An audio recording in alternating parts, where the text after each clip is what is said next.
Hi, welcome to What's Working Wednesday. I'm Cheryl Andrews, I'm the founder, and I'm also known as the Strength and Solution Detective.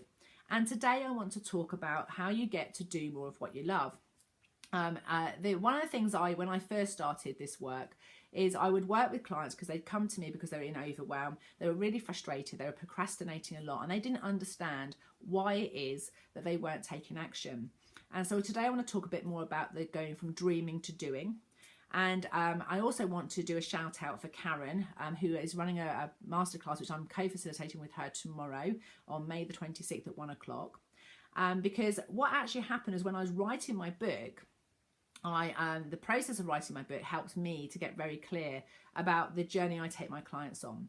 And whilst I have a rough structure, I'm very adaptable with my clients. I actually listen to where they're at and find out what they want to have happen.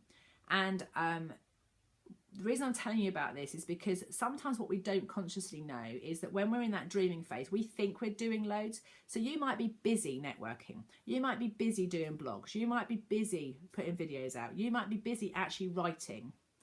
But you might be talking to loads of people. You might be having loads of conversations. You might be doing loads of stuff.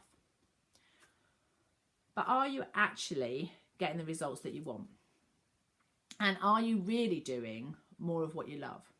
Because what I find is people are busy doing stuff with almost like in the hope that in the future they'll have some more time with their family, that in the future they'll have more money, that in the future they can have more fun.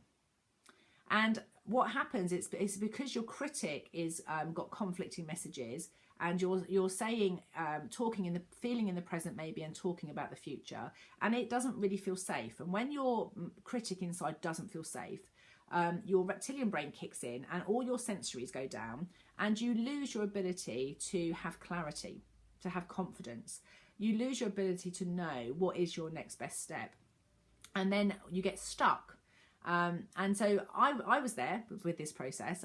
In my book, I've been saying for 6 years I was writing a book until I actually had the driver, a bit of a push that I felt that I had to get the book out. I didn't want to die. I thought I had cancer, and I didn't want to die and my kids not know how to do this stuff. And I realised that I'd gone through all this pain, I'd learned all these lessons, and I hadn't put it down in my language, in my words. And so that was my driver in 2014. But in 2015, I was still faffing around. I still hadn't done anything. And that was only when I met Karen, and she took me through her process of getting some structure and really thinking about who I'm writing it for and what's my purpose and how am I going to market it. That I started to realise that by doing that, I got much clearer about what I do. And what I realised is that I'd been helping people do this thing, and I wasn't even consciously aware I did it. And that was about managing the critic. It was about really understanding how your critic gets really confused and why you get into procrastination, why you get into overwhelm, and why you say you're going to do one thing and then you do another.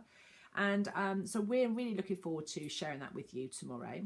If you've got, take a minute there. Even if you have only sort of tentatively thought about writing a book, do sign up, because Karen's got a wealth of knowledge that she shares on her newsletter about writing, to your ideal client and your ideal reader, and how that can help grow your business.